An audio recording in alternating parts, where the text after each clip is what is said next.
I, 32F, am the elder daughter in our family. My childhood was happy until my biological father passed away when I was 10 due to pancreatic cancer.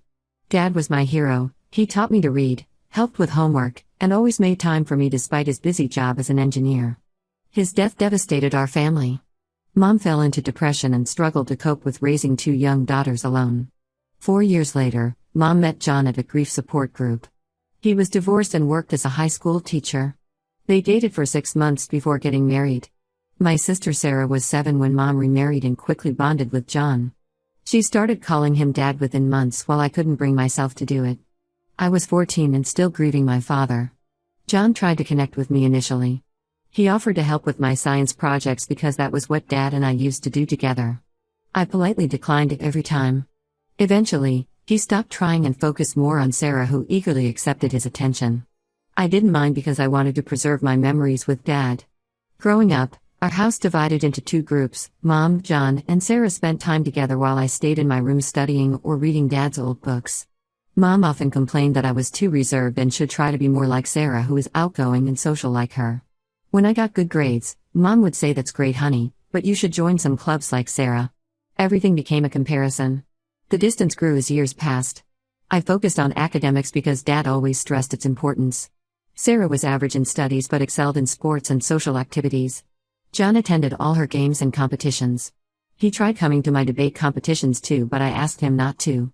It felt wrong having him cheer for me when Dad couldn't. I moved out at 18 for college in another state.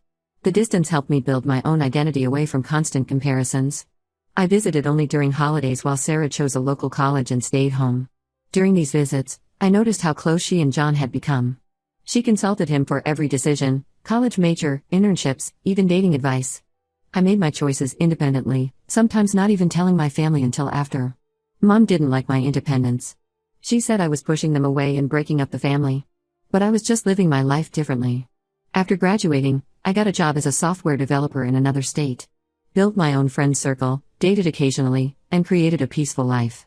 I visited home 2 to 3 times yearly, maintaining polite but distant relationships. Last month, Mom called crying.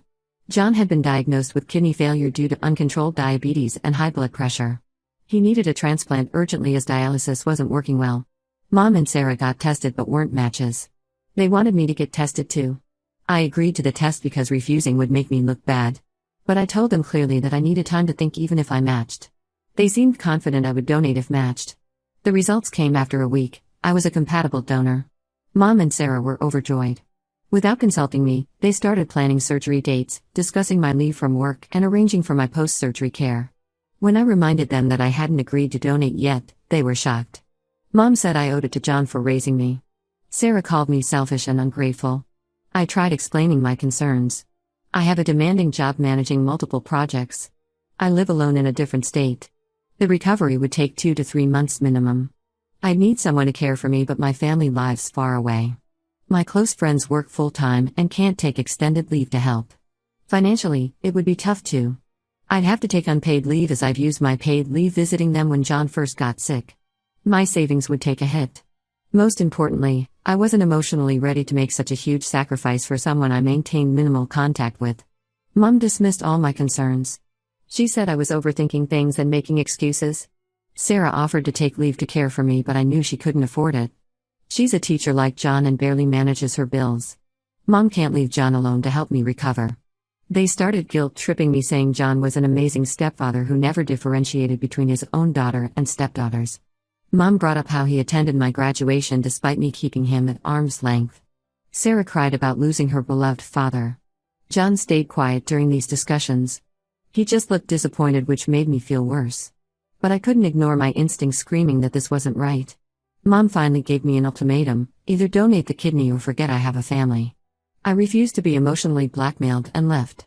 Since then, Mom and Sarah have blocked me everywhere. My extended family is divided. Some understand my position while others think I'm being cruel. My aunt told me Mom and Sarah are telling everyone I abandoned the family in their time of need. According to them, I'm choosing my comfortable life over saving my stepfather. John's condition is getting worse. Sarah posts daily Facebook updates about his deteriorating health, subtly blaming me. Yesterday she explicitly called me a murderer for refusing to save her father's life. Some of her friends have sent me hateful messages calling me heartless. I feel hurt by their reaction but stand by my decision. Organ donation is a personal choice that requires careful consideration. No one should be forced or guilted into it. I offered to help find other donors through social media and kidney donor groups. I even offered to contribute financially for John's treatment. They refused everything, saying they want nothing from me except my kidney. The guilt comes in waves, especially at night. But I know I made the right choice for myself. Dad always taught me to trust my instincts and stand up for myself, even if it meant standing alone. I'm honoring his teachings by choosing my health and well-being over others' demands. I need perspective. Am I wrong for refusing to donate? Should family obligation override personal choice in matters like these? Update 1: Things took an unexpected turn that changed everything. My aunt, Mom's sister, called yesterday with information that left me questioning everything I thought I knew about my family, especially John. It started when my aunt saw Sarah's latest Facebook rant about me. She felt something wasn't right about the whole situation and decided to dig deeper. That's when she received an unexpected message from Katie, 31F, who introduced herself as John's daughter from his previous marriage. Yes, you read that right, John had another daughter he never told us about. According to my aunt, Katie reached out after seeing Sarah's posts about John needing a kidney. She wanted to verify if the posts were true because she hadn't heard anything from John directly. When my aunt confirmed everything, Katie shared her story, and it was heartbreaking. John abandoned Katie and her mother when Katie was just 5 years old. He left them without warning, changed his phone number, and moved to another city. Katie's mother struggled alone to raise her, working 2 jobs to make ends meet. Despite court orders, John never paid a penny in child support. He completely erased them from his life. The worst part? Mom knew about Katie all along. She knew John had abandoned his biological daughter when she married him. She helped him hide the secret from everyone, including Sarah and me. All those years of calling me distant and cold for not embracing John as my father, while knowing he had abandoned his own child, the hypocrisy is staggering. After learning this, I reached out to Katie through Facebook. We talked for hours on the phone. She shared how John's abandonment affected her entire life. She grew up wondering what she did wrong for her father to leave. Her mother never remarried because Katie's existence scared potential partners away. They survived on food stamps while John built a new family with us. Katie tried reaching out to John multiple times over the years. When she was 15, she found his address and wrote him letters. They all came back unopened. On her 21st birthday, she tried visiting him at his school, but he refused to see her and threatened to call security. She even reached out when she graduated college. John blocked her number. What breaks my heart is that during all these years, John was playing the role of perfect father to Sarah. He was attending her games, helping with homework, and walking her down the aisle at her wedding. All while his biological daughter yearned for just one phone call, one acknowledgement of her existence. Katie got tested for kidney donation too. Turns out she's also a match. But like me, she has no intention of donating. She's angry, hurt, and disgusted by John's actions. She's even more furious at my mother for enabling his behavior and then having the audacity to demand my kidney while keeping this secret. Mom and Sarah still don't know that I've discovered their secret. They continue their smear campaign against me. Sarah's latest Facebook post really crossed a line. She wrote that John was more of a father to me than my biological dad ever was, that he stepped up to raise another man's daughters when he didn't have to. Reading those words, knowing what I know now, made me physically sick.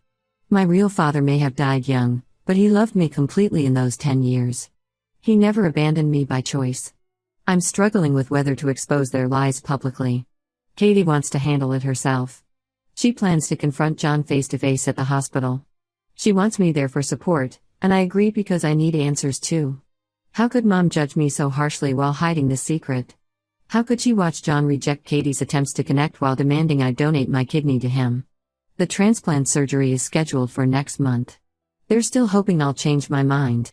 Mom's friend called yesterday saying I should forgive and forget for the sake of family unity. She suggested I'm being stubborn and that donating my kidney could heal all the family rifts. But learning about Katie changed everything. I can't see John the same way anymore. His image as the devoted family man who married a widow and raised her daughters is shattered. He's a man who abandoned his 5-year-old daughter, rejected her attempts to reconnect, and then expected his stepdaughter to sacrifice her health to save him. Katie and I have been supporting each other through this mess. We're united in our decision not to donate. She's helping me deal with the guilt trips and manipulation. Having someone who truly understands the situation has been invaluable. I'm still processing all these revelations. Part of me wants to blast their hypocrisy all over Facebook like they did with me. But Katie deserves to confront them on her own terms. We're meeting them at the hospital next week. I don't expect the conversation to go well, but the truth needs to come out. To those who supported my decision not to donate, thank you. You helped me stand firm when I doubted myself. Now, knowing what I know, I'm more certain than ever that I made the right choice. I'll update again after the hospital confrontation. Right now, I'm focused on supporting Katie and preparing for the fallout when everything comes to light. Update 2: yesterday was intense. Katie and I met John at the hospital as planned. Mom and Sarah were there too for his dialysis appointment. We waited until he was done to avoid causing him any physical stress, though what followed was emotionally draining for everyone. Their reaction to seeing Katie was exactly what we expected. John turned pale like he'd seen a ghost. Mom started stammering and grabbed Sarah's arm for support. Sarah looked confused, glancing between Katie and John, trying to understand what was happening. The silence in that hospital corridor was deafening. Mom tried speaking first, making weak excuses about how complicated the past was. Katie didn't let her finish. She pulled out a folder containing court documents, letters and photos, evidence she'd collected over the years. She passed copies to Sarah, who started reading with shaking hands. The documents told the whole story. John left when Katie's mother was struggling financially. The court ordered him to pay $800 monthly in child support, but he never paid a single installment. Katie had letters she wrote him every birthday and Christmas for 3 years, all returned unopened. There were school photos she'd sent, hoping he'd want to see how she was growing up. When confronted with this evidence, John's excuses were pathetic. He claimed Katie's mother turned her against him. Katie pulled out more documents, text messages where he threatened to call the police if Katie tried contacting him again, emails where he told her to stop ruining his new family's happiness. The truth hit like a tsunami. John left because Katie's mother refused to get an abortion. He wasn't ready for fatherhood then and saw it as the easy way out. Years later, when he met Mom at the grief support group, he wanted a fresh start. Mom admitted she helped him hide his past because she was afraid of losing him. She thought she was protecting her daughters from complications. Sarah's reaction surprised me. She broke down completely. All those Facebook posts about John being the perfect father suddenly came back to haunt her. Her entire image of her beloved dad crumbled. She begged Katie to forgive him, saying people can change and that the John she knew would never abandon his child. Katie's response was powerful. She told Sarah that the John she knew was built on lies and the suffering of a 5-year-old girl. While Sarah got father-daughter dances and graduation celebrations, Katie spent her birthdays hoping this would be the year her father remembered she existed. The hospital staff noticed the commotion and suggested family counseling. We declined. There's too much betrayal, too many years of lies. Mom finally admitted she was wrong to pressure me about the kidney donation, but in the same breath suggested I should still do it because John did raise me after Dad died. I reminded her that raising your stepchild while actively rejecting your biological child isn't something to be proud of. John's health is getting worse. His doctor says he might not last long without a transplant. He's on the waiting list, but his chances aren't good given his age and condition. Sarah switches between fury at us and desperate pleas for help. She even offered Katie money if she'd donate, which just made everything worse. Mom keeps trying to justify their actions, saying they were different people back then. She claims hiding Katie's existence protected Sarah and me from getting hurt. When I pointed out that she had no problem hurting Katie, she had no response. Katie and I left them at the hospital. We're done with their manipulation. Katie revealed she's considering legal action to recover the unpaid child support with interest. It's been over 20 years, and with penalties, the amount is substantial. I'm supporting her decision completely. The extended family is still divided, but more are taking our side after learning the truth. Sarah has stopped posting on Facebook. I guess it's harder to play the victim when people know the whole story. Mom's been calling our relatives trying to do damage control, but the documents Katie shared speak for themselves. Right now, I feel more confident than ever in my decision not to donate. John and Mom's true characters have been exposed. They're not the victims they pretended to be. I just regret not knowing about Katie sooner. We lost years of being sisters because of their lies. Katie and I are planning to meet next week to discuss her legal options. Whatever she decides, I'll stand by her. Sometimes family isn't about blood or legal ties, it's about who stands with you when the truth comes out.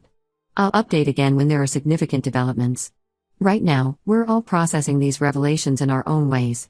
Update 3: This is my final update. John passed away last week due to complications from kidney failure. The hospital called Katie and me since we were still listed as potential donors in his medical records. We thanked them for informing us but declined to attend the funeral. Sarah turned the funeral into a theatrical production about daughters who let their father die. According to my cousin who attended, she gave a tearful speech about forgiveness and how Katie and I chose revenge over saving a life. Mom sat in the front row nodding along, playing the grieving widow perfectly. Katie and I sent a modest flower arrangement but stayed away to avoid drama. We knew our presence would only lead to accusations and emotional manipulation. Mom's relatives are now firmly divided into two camps. Some understand our position and have cut contact with Mom and Sarah. Others think we're heartless monsters who killed an innocent man out of spite. Sarah's back to posting daily on social media. She writes long tributes about losing her precious father, sharing childhood photos and memories. Yesterday she posted about karma coming for daughters who betray their parents. Many comments sympathize with her loss while criticizing us, not knowing the full story. The legal case Katie filed concluded last month. The court ordered John's estate to pay the back child support with interest, almost $300,000. This affects Mom's inheritance significantly as most of their assets were jointly owned. She called me furious, saying I betrayed her by helping Katie steal what rightfully belonged to our family. I reminded her that Katie was family too, the one they abandoned and denied. Mom hung up and blocked my number. Sarah sent a text saying I destroyed their lives twice, first by refusing to donate and then by supporting Katie's money grab. I blocked her number too. I've moved across the country for a senior developer position at a major tech company. The distance helps. Katie lives just an hour away from my new place. We meet regularly for dinner and are building a real sister relationship. She understands my complicated feelings about Dad's death because she never had a father figure herself. Sometimes late at night, I wonder if I should have donated my kidney. Maybe John would still be alive. But then I remember how they treated Katie, how they lied for decades, how they tried manipulating me through guilt and shame. It confirms I made the right choice. Their true colors showed when their secrets came out. The guilt trips haven't stopped. Mom's friends still message me saying I could have prevented this tragedy. They don't understand that this was never just about a kidney, it was about decades of lies, manipulation, and cruelty towards an innocent child. I'm at peace with my decision and happy with my new life with Katie. She's the silver lining in this whole mess. We're planning a trip together next month to visit Dad's hometown. I want to show her the places he loved, help her understand the kind of father she deserved to have. To everyone who supported me through this journey, thank you. Your messages helped me stay strong when doubts crept in. To those who judged without knowing the full story, I hope you never face such a choice. I'm closing this chapter of my life and focusing on building new, honest relationships. Katie and I are proof that sometimes the family you choose is better than the one you're born into or the one that claims to choose you.